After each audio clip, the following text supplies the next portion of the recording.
ici Élodie Gagnon. Je suis la productrice de l'Aquarium, qui est la radio en direct du sommet sur la mobilité durable Moving On. Et j'ai l'honneur d'être avec Éric Grable, qui est le vice-président anticipation stratégique et innovation chez Michelin. Bonjour, Monsieur Grable. Bonjour, Élodie. Alors, vous venez nous parler aujourd'hui, ce matin, première journée de l'événement, du Moving On Lab, puisque vous en êtes responsable. Alors, il y en avait un premier, il y en a toujours un qui est là, basé à Paris. Et c'est quand même quelque chose, un écosystème extrêmement riche et important, non seulement pour la mobilité durable, mais pour tous aussi les participants de ce sommet, puis de Michelin. Comment ça s'est bâti, ce Moving On Lab, ce premier écosystème? Alors, l'origine date de 1998, figure-toi, Élodie. Ça date pas d'hier. À cette époque, on ne parlait pas d'écosystème, Non. on ne parlait pas d'open innovation, on ne parlait même pas de co-innovation, puisque on était quand même dans une période où les enjeux de la mobilité n'étaient pas aussi forts. Je m'explique. Aujourd'hui, les congestions dans les villes se sont évidemment amplifiées. La pollution des villes, malheureusement, s'est également amplifiée. Les gaz à effet de serre, le changement climatique est devenu un phénomène majeur et dont on va devoir tenir compte rapidement. Tous ces grands phénomènes, tous ces enjeux sociétaux, on ne les traitait pas véritablement à cette époque-là. On commence, grâce à des écosystèmes comme Moving On, à les traiter. Et alors, on ne peut pas les traiter de n'importe quelle manière. Il faut apprendre à travailler ensemble, apprendre à travailler avec des grands industriels, des startups, des villes, des autorités publiques, des académiques, qui n'ont pas forcément les mêmes horizons de temps, qui n'ont pas forcément les mêmes méthodes d'innovation, les mêmes boîtes à outils. Et c'est ça que fait le Moving On Lab. Il apprend à tout ce monde, toutes ces parties prenantes, Oui. à travailler ensemble. Ce qui n'était pas le cas avant, mais les problèmes, comme vous le disiez, étant beaucoup plus gros, on a besoin maintenant de se n'a pas le choix. réunir. Exactement. On n'a plus le choix. Il faut agir sur les phénomènes. Et évidemment, au cœur de cet écosystème Moving On, tu as des industriels. Parce que par rapport à toutes les parties prenantes que je viens de te citer, les industriels ont quand même une capacité d'action sur le terrain, ne serait-ce que parce qu'ils ont des gens sur le terrain, mais aussi parce qu'ils ont des centres de recherche et développement, des usines et bien sûr des financements. Donc au centre de Moving On, tu as des industriels. En tout cas des entreprises. Oui. Ça peut être aussi Microsoft, ça peut être des entreprises qui font des softwares ou qui travaillent sur le cloud, mais ce sont des entreprises en général qui sont là pour agir et créer de la valeur. Et qui sont les autres membres, autres justement que ces entreprises? Est-ce qu'il y a, par exemple, le gouvernement qui est impliqué? Absolument. Quelle autre partie prenante? Alors, comme je te le disais, il y a différentes parties prenantes et la diversité fait la créativité et fait aussi la richesse de cet écosystème. Ici, par exemple, à Montréal, le gouvernement est très présent, notamment à travers son ministère de l'économie et de l'innovation, qui nous soutient depuis le début, en fait depuis un an, que nous avons créé cet écosystème Moving On Lab. Nous avons beaucoup d'organismes parapublics. En fait, tous les organismes qui traitent de mobilité terrestre sont déjà avec nous. On a formé un comité directeur et ce qu'on appelle un réseau d'innovation ouverte en mobilité durable. Donc tout ce petit monde est déjà au sein de Moving On Lab et en train de travailler et sera d'ailleurs ici au sommet.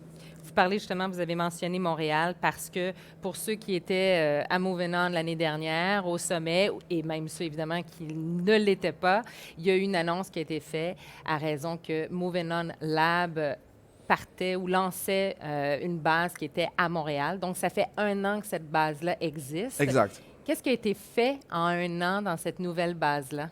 Alors, on a fait beaucoup de choses. D'abord, comme je viens de te le dire, Élodie, on a réuni tous les acteurs de l'écosystème terrestre, de mobilité terrestre. C'est déjà beaucoup. Oui. Et on se parle, tous les 2 mois, on a un comité directeur, on définit ensemble les objectifs qu'on se donne et les communautés d'intérêt. Alors, les communautés d'intérêt, c'est justement le concret. Alors, par exemple, nous lançons actuellement une nouvelle communauté d'intérêt avec un panel de 20 000 conducteurs québécois qui vont avoir un boîtier, s'ils le souhaitent bien sûr, c'est un panel, donc ils accepteront de le faire ou pas, mais s'ils l'acceptent, ils ont un boîtier dans leur voiture qui va permettre de relever beaucoup d'informations et qui va notamment permettre de caractériser leur comportement de conduite. Ça, ce sont des données que nous allons interpréter, que nous allons mettre en open source, c'est-à-dire en open data. Donc un start-upper, par exemple, peut très bien utiliser ces données-là pour développer une application nouvelle. Voilà un exemple concret de ce que nous sommes en train de développer collectivement Alors, avec des partenaires québécois, avec des partenaires étrangers. Je citais Microsoft volontairement, puisque Microsoft Canada va jouer avec nous sur cette communauté d'intérêt pour pouvoir la bâtir et surtout pour pouvoir l'interpréter et les données derrière. Un autre exemple, on s'intéresse actuellement à la fameuse autoroute 10 qui relie Sherbrooke et Montréal. Et on s'aperçoit qu'il y a peut-être là un service nouveau de Smart Bus qu'on pourrait mettre en place. Donc on est en train de constituer une communauté d'intérêt pour analyser l'opportunité qu'il y aurait à développer un Smart Bus. Qu'est-ce qu'un Smart Bus, tu vas me dire? Eh bien, c'est un bus dans lequel le temps de transport n'est plus un temps inutile, c'est un temps de travail. Autrement dit, dans le Smart Bus, tu vas avoir du Wi-Fi, tu vas pouvoir retourner les sièges pour faire des micro-réunions, tu vas pouvoir bien sûr donc communiquer avec ton bureau, être déjà quelque part en mouvement vers ton bureau, en travaillant avec tes collègues. Avoir ton bureau. Avoir ton bureau dans le bus. Carrément. Tu vois, et quand tu arrives, que ce soit à Sherbrooke ou à Montréal, eh bien tu as déjà 3 quarts d'heure, une demi-heure de travail et tu n'as pas perdu ton temps. Et en plus, bonne nouvelle, les gens qui sont dans le bus ne prennent pas leur voiture, donc ça décongestionne d'autant l'autoroute en question. Alors pour l'instant, c'est du prototypage. Pour l'instant, on essaye. On n'a pas encore le modèle économique. On est en train de travailler dessus, mais voilà quelque chose de très concret qui peut changer la face, je dirais, de la congestion sur l'autoroute 10. Et vous êtes un peu le chef d'orchestre de tout ça. Comment vous faites pour amener les parties prenantes à travailler ensemble dans un milieu qui est quand même assez compétitif, avec parfois, bon, peut-être des intérêts communs qui peuvent être même en compétition, qui sont des compétiteurs parfois. Est-ce que c'est pas un grand défi, ça, que de convaincre les gens de travailler en open source? Tu as tout à fait raison. C'est un des grands défis de l'innovation en écosystème, ce qu'on appelle la propriété intellectuelle partagée.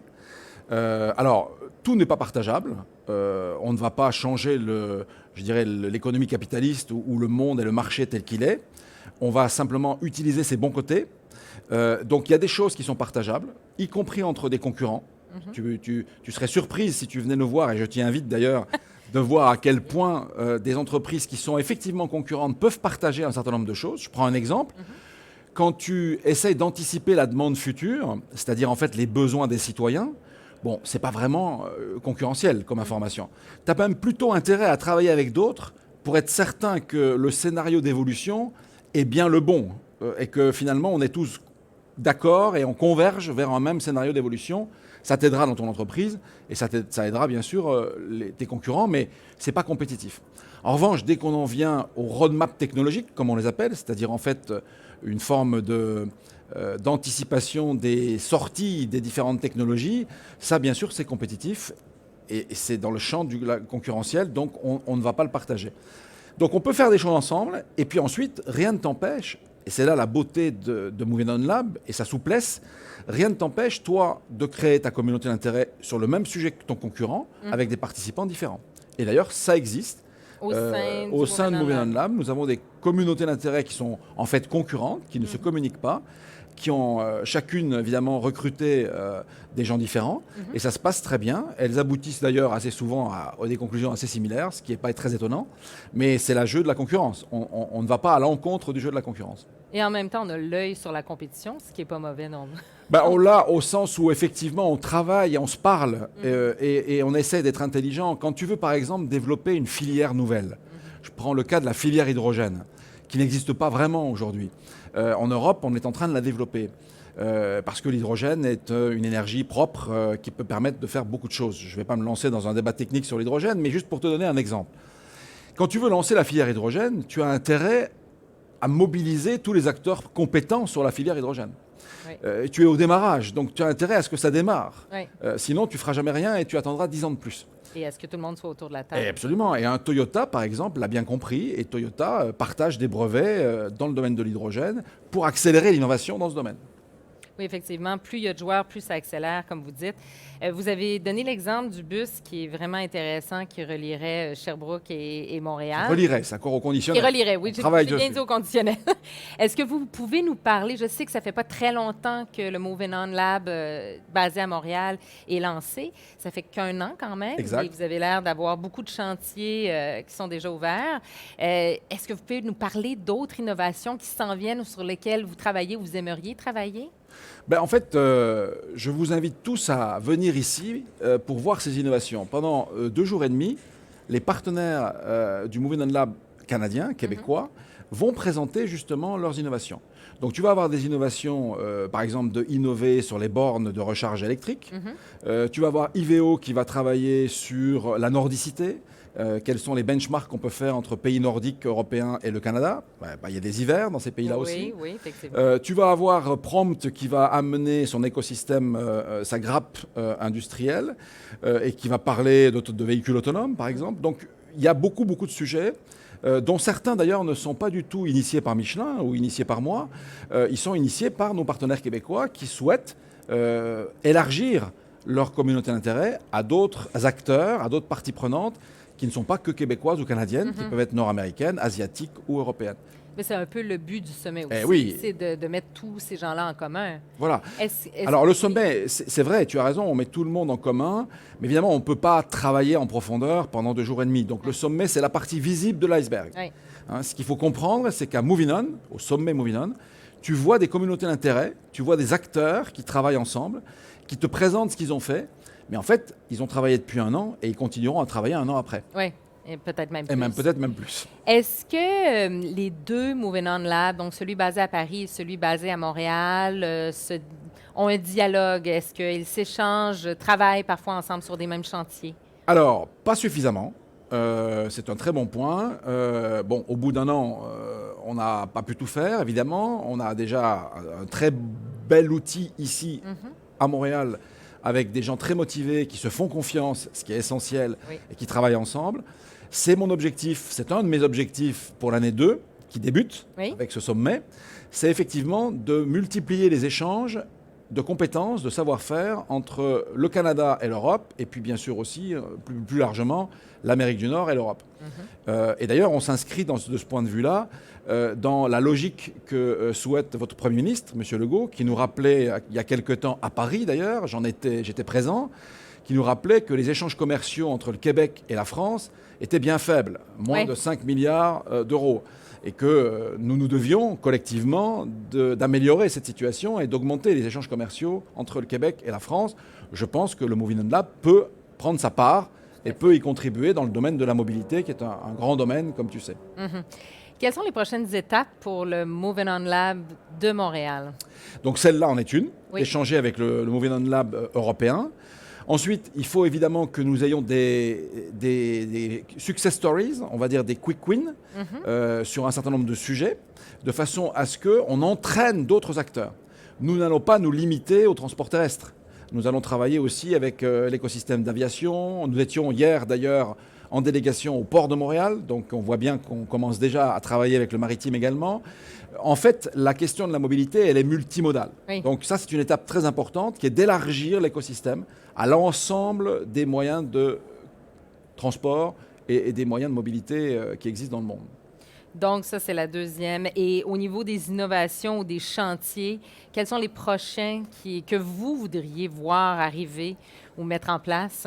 Alors, vous êtes toujours, Élodie, vous êtes une excellente journaliste. Vous voulez toujours savoir avant les autres tout ce qui va se passer. Ben, c'est pour ça qu'on est ici. Je ne vous le dirai pas, parce qu'il y a quand même une notion de confidentialité sur certains projets. Je vous ai cité des projets qui sont en cours, le panel, le bus, le smart bus. Ça, c'est des projets en cours qui avancent bien et sur lesquels nous devrions avoir des résultats dans les semaines ou mois qui viennent. Mais il y a d'autres projets, effectivement, mais ceux-là, je me les garde pour l'instant parce que je ne suis pas autorisé par mes partenaires à en parler. On comprend. Et on verra comment on les articule, mais on se revoit dans 1 an, peut-être. Oui, j'espère beaucoup. Et à ce moment-là, on aura des nouvelles communautés d'intérêt qui seront nées. Alors, les gens qui seront au sommet, ou même ceux qui ont malheureusement pas pu venir, comment peuvent-ils suivre l'évolution du Moving On Lab de Montréal, de Paris? Est-ce qu'il y a une façon sûre de suivre? Alors, site Internet? Oui, alors il y a bien sûr un site, Moving On Connect, mais je pense qu'il y a beaucoup de communautés qui ne sont pas forcément ouvertes au grand public et qui ne sont pas ouvertes à tout le monde, bien sûr, pour les raisons qu'on évoquait, des raisons de confidentialité. Donc le mieux, c'est quand même de nous contacter, soit C2, soit Michelin, qui sont les animateurs finalement à la fois du sommet et du lab. Et on va ensuite partager avec ceux qui s'intéressent les communautés dans lesquelles ils pourraient avoir un intérêt, dans lesquelles ils pourraient participer. Donc c'est plus du B2B, là, hein. Oui. C'est pas ouvert au grand public. Donc ce sont des entreprises qui parlent aux entreprises, ce sont des États qui parlent aux entreprises, des startups. Vous en voyez beaucoup ici d'ailleurs, des autorités publiques, des organisations internationales. Il y a beaucoup d'organisations internationales qui sont présentes aujourd'hui à Montréal pour Moving On Summit. Donc elles savent parfaitement où nous trouver et on se connaît en fait déjà. Oui. Hein. Donc ça se fait beaucoup comme ça, par cooptation, parce qu'on va chercher les expertises là où elles sont. Et le sommet est la place idéale, évidemment, Évidemment, pour évidemment. voir tous ces gens et pouvoir participer. Le sommet est une formidable occasion de networker, de se rencontrer, de se connaître, de faire d'autres connaissances et de commencer à initier des communautés d'intérêt, justement. Oui. Hein. C'est bien ça l'objectif. Mais un sommet, 2 jours et demi, ne peuvent pas tout. Et donc, C'est bref. la particularité de cet événement, finalement, Moving On Summit, c'est bien qu'il y a un lab, justement, Qui poursuit, voilà, oui. sous-jacent, qui va travailler en amont, qui va travailler en aval. Et ça change tout pour un événement.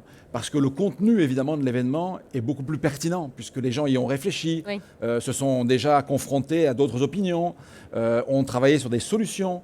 Et ça, c'est vraiment beaucoup plus riche. Parce que, Élodie, en conclusion, je pense qu'il ne faut pas oublier qu'on ne fait pas ça pour le plaisir de le faire. On fait ça parce que nous avons des enjeux sociétaux majeurs. Je ne reviens pas sur la congestion des villes, la pollution des villes, les gaz à effet de serre. Je pourrais parler de la mobilité pour tous.